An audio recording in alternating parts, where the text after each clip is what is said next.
شفيعنا وحبيبنا محمد وعلى آله وأصحابه أجمعين أما بعد. Hadirin hadirat, bapak-bapak, ibu-ibu yang dirahmati oleh Allah Subhanahu wa taala, dan juga para habaib yang Masya Allah, alhamdulillah, perumahan Bumi Cakra malam ini harusnya gembira. Kenapa demikian? Karena banyak cucu-cucu Nabi Muhammad SAW hadir di perumahan kita. Semoga perumahan kita tambah berkah, tambah makmur, amin ya rabbal alamin. Di sini yang saya hormati dan saya muliakan yaitu guru kita bersama, kakak saya Al-Habib Ali bin Ja'far bin Muhammad bin Ahmad Al-Haddad. Kita doakan beliau semoga panjang umur, sehat walafiat, duitnya banyak insyaallah, istrinya juga. Saya nggak nambahin banyak. Juga yang saya hormati penceramah kita. Saya sebenarnya Pak, ya Allah, ini saya curhat boleh ya, curhat dikit. Saya nih di sini nggak mau ceramah. Saya udah bilang sama Pak Rohmadi, bilang sama Pak Samsul, bilang sama siapa? Pak Diki, bilang saya nggak mau ceramah. Tapi alasannya Pak, warga yang minta. Ya udah, kalau warga yang minta insya Allah berkah insya Allah. Ya, penceramah kita datangnya dari Bekasi, jauh, di ujung yang mataharinya ada dua, panas luar biasa. Itu Al-Habib Ja'far bin Segaf. Kita doakan beliau semoga panjang umur, sehat badannya, duitnya banyak, amin ya rabbal alamin. Dan juga di sini ada sepupu saya Al-Habib Hasan bin Abdul Qadir bin Muhammad bin Ahmad Al-Haddad. Beliau baru tinggal di perumahan Bumi Cakra. Kalau nggak salah tinggal di samping rumah Bapak Hadi ya, sama Bapak siapa? Bapak Rohmadi, benar. Ya. Dijagain Habib Hasan ya.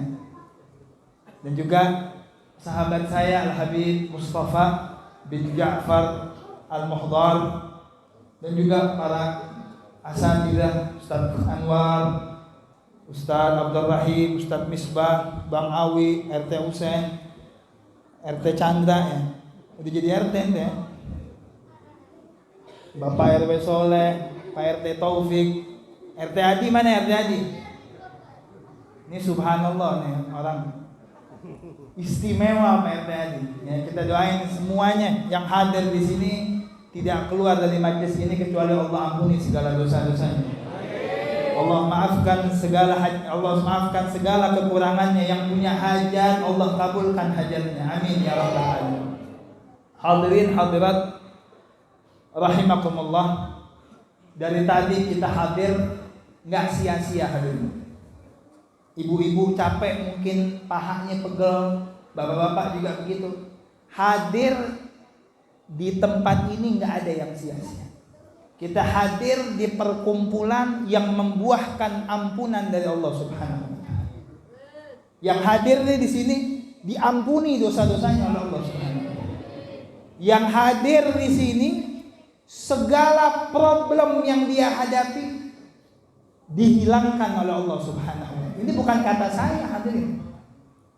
Al-Habib Ali bin Muhammad bin Husain Al-Habsyi yang tadi kita baca kitab maulidnya Simtud Durar, beliau berkata, masyi kama majma'il maulid yujallil kurub dha waqt taubatak yal asi idza batatu dha waqt yasharid idza bata'u dzal jam' la syak tughfar bih jami'ud dzunub.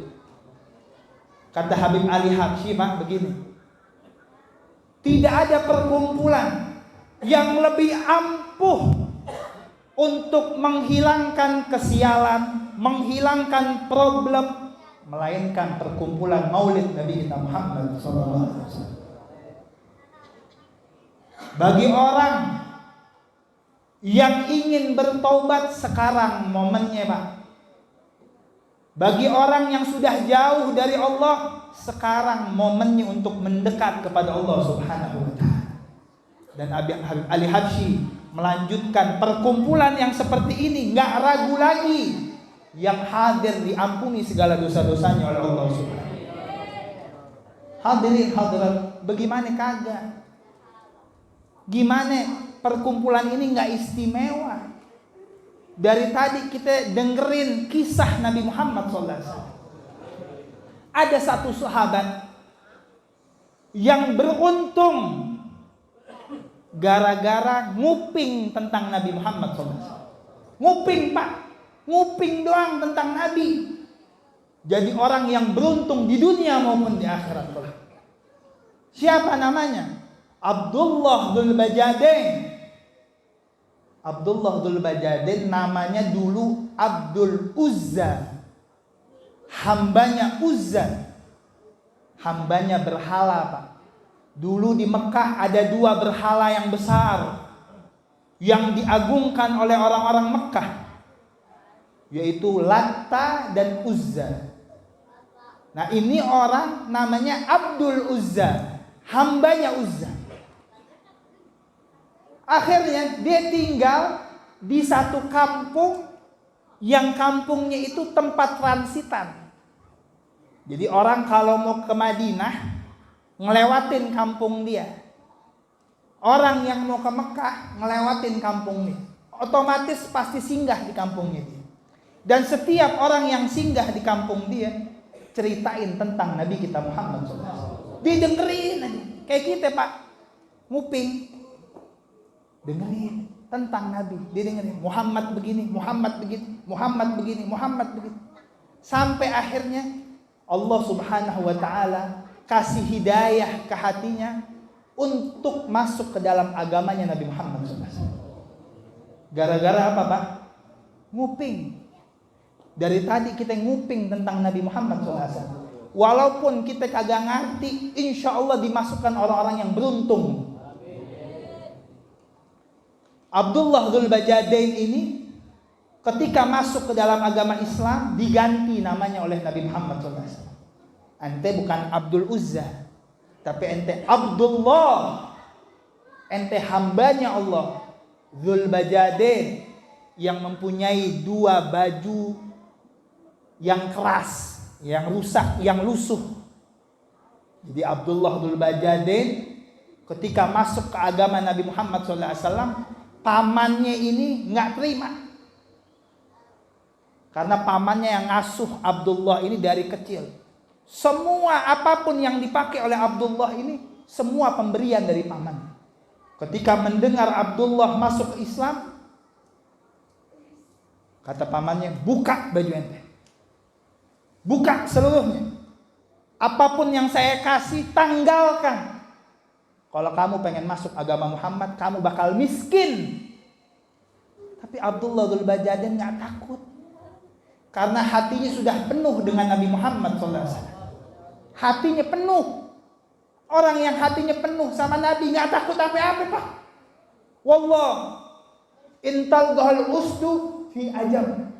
Walaupun dia ketemu sama singa, ditemuin sama singa, nggak bakal takut kalau hatinya udah penuh dengan Nabi Muhammad SAW. Ini Abdullah ketika disuruh tanggalkan bajunya oleh pamannya, ditanggalkan semuanya. Sampai dia nemu dua bahan yang lusuh, yang rusak, yang keras. Dipakai, dijahitin sama ibunya untuk menjadi baju dan celana menutupi auratnya. Dan bertemu Nabi Muhammad SAW. Ketika bertemu Nabi, dinamakan oleh Nabi Abdullah Dzul Bajadain. Singkat cerita, gara-gara dia nguping tentang Nabi, Pak, nguping tentang Nabi, Abdullah ini dimakamkan langsung oleh Nabi Muhammad SAW. Nabi Muhammad yang turun ke kuburannya, Pak. Nabi Muhammad yang nguburin dengan tangan suci beliau sallallahu alaihi wasallam. Saya ulangi, gara-gara apa, Pak? Nguping tentang Nabi. Makanya kita nggak sia-sia, Pak. Kalau ada yang bilang perkumpulan maulid sia-sia, mubazir, bohong. Demi Allah bohong ini omongan. Berapa banyak orang beruntung berkat nguping dan mendengar tentang Nabi Muhammad SAW. Wallah, demi Allah, orang beruntung yang bisa dengerin Nabi Muhammad SAW. Makanya kita bersyukur sama Allah Subhanahu wa ta'ala. Kita bersyukur, alhamdulillah. Kita alhamdulillah bisa dengar lagi tentang Nabi. Kemarin 2 tahun Pak, stop kita. Gara-gara ada musibah Covid, stop. Maulid di mana-mana di stop. Di musola nggak boleh bikin maulid. Di masjid nggak boleh bikin maulid. Di pengajian nggak boleh bikin maulid. Di rumah nggak boleh bikin maulid. Nggak boleh dengar tentang Nabi Muhammad SAW. Baru kita sadar, ya Allah, ternyata sebelum ini nikmat hidup kita bisa dengerin tentang Nabi Muhammad SAW. Dan Allah kembaliin nikmat ini lagi. Maka syukuri nikmat ini Pak. Syukurin. Caranya bagaimana Habib? Syukurin nikmat. Jaga anggota badan kita dari maksiat. Kita semua tukang maksiat Pak. Bukan ente doang, saya tukang maksiat. Innal ma'asi tuzilun ni'am. Maksiat itu bisa ngilangin nikmat kita. Jaga anggota badan kita dari maksiat. Apalagi dosa-dosa besar, penantangan terhadap Allah Subhanahu wa ta'ala. Sekarang Pak, naudzubillah min dzalik, kita ngelihat orang bermaksiat tanpa malu, tanpa takut dengan Allah Subhanahu wa ta'ala.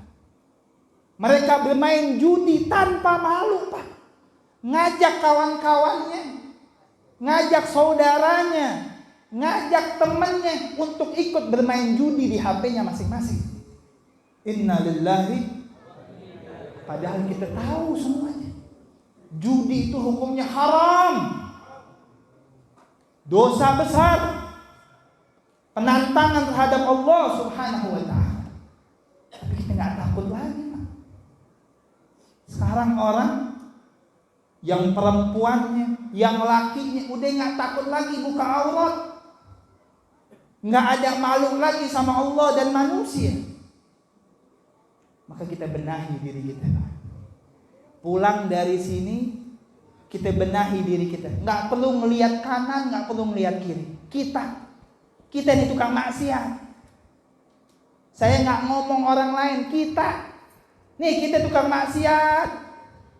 Berapa banyak kita ninggalin sholat. Berapa banyak kita menentang Allah. Berapa banyak kita bermaksiat dengan tidak malu kepada Allah Subhanahu wa ta'ala. Padahal kita yakin Allah melihat kita.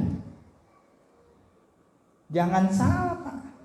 Kita di kamar gelap, matiin lampu, sangkain gak ada yang melihat. Allah melihat kita. Allah melihat kita. Ente lagi buka HP apaan? Di dalam HP ente ada apaan? Allah melihat kita. Dan kita gak malu kepada Allah Subhanahu wa ta'ala. Insya Allah berkat perkumpulan yang semacam ini, Allah rubah keadaan kita menjadi lebih baik. Amin ya rabbal alamin. Pulang dari sini membawa bekal yang baik. Pulang membawa Rasulullah sallallahu alaihi wasallam di rumah kita. Hidupkan Nabi Muhammad di rumah kita. Anak-anak kita Pak udah gak sholat Pak. Kita biarkan. Kita gak peduli sama anak kita gak sholat. Ketika mereka gak punya HP, kita peduli. Bahkan siap ngutang buat dia beliin HP. Tapi ketika dia gak sholat, kita gak peduli Pak. Dan ini kenyataan yang sangat menyedihkan. Makanya sekarang bala di mana-mana. Saya kasih tahu Pak. Bala di mana-mana sekarang bukan Allah jahat, bukan Allah zalim. Allah menegaskan di dalam Al-Qur'anul Karim. Faqala ta'ala wa ma asabakum min musibatin fabima kasabat aydikum. Apapun yang menimpa kalian dari musibah, entah itu gempa bumi, tsunami, banjir dan yang lain sebagainya, itu berkat kelakuan kita. Allah tidak zalim. Allah gak jahat sama hambanya. Makanya Allah menegaskan di dalam hadis qudsi, Allah berfirman, inni la'ahummu ala ahlil ardi adaban falamma ra'aitu ummara buyuti wal mutahabbina fiyya wal mustaghfirina fil ashar rafa'tu anhumul adab. Saya pengen banget, kata Allah. Ini Allah yang ngomong, Pak. Saya pengen banget mengadab penduduk bumi karena maksiat yang kelewatan. Saya pengen banget mengadab penduduk bumi. Namun kata Allah, ketika saya melihat orang-orang yang senantiasa memakmurkan rumah-rumahnya Allah, memakmurkan masjid, memakmurkan musola, musola dipenuhi dengan jamaah, musola dipenuhi dengan pengajian, musola dipenuhi dengan kegiatan-kegiatan Islam. Dan juga ketika Allah Subhanahu wa ta'ala melihat orang-orang yang saling cinta karena Allah, cintanya karena Allah. Kalau orang udah cinta karena Allah, gak mungkin sakit hati, Pak. Mau kekasihnya yang dicinta ini ngelakuin apapun gak bakal sakit hati. Kenapa? Karena cintanya karena Allah, bukan karena dia. Dan terakhir kata Allah, ketika saya melihat orang-orang yang senantiasa beristighfar di waktu sahar sebelum subuh, rafa'tu anhumul adab. Saya urungkan untuk mengadab penduduk bumi. Maka kita beruntung. Masih ada orang-orang yang menghidupkan musola kita, alhamdulillah. Ini di musola ini alhamdulillah masih ada yang jamaah, masih ada pengajian, masih ada kegiatan-kegiatan Islam. Kita doain orang-orang yang hidupin, yang makmurin musola ini panjang umur, sehat walafiat, dan berkah rizkinya, amin ya rabbal alamin. Dan insyaallah kita yang hadir di sini tidak keluar kecuali kita mendapatkan nadrah dan madad dari Nabi kita Muhammad sallallahu alaihi wasallam. Allahumma ja'al jam'ana hadza jam'an marhuma wa tafarruqana min ba'di tafarruqan ma'suma. Allahumma ihdina bi hudak waj'alna mimman yusari'u fi ridhah wa la tuwallina waliyan siwak wa la taj'alna mimman khalaf amraka wa asaq. Wa hasbunallahu wa ni'mal wakeel wa la hawla wa la quwwata illa billahil 'aliyyil 'azim. Wa sallallahu ala sayyidina Muhammadin an-nabiyil ummi wa ala alihi wasallam. Mohon maaf kalau ada salah-salah kata. Wa'alaikum warahmatullahi wabarakatuh.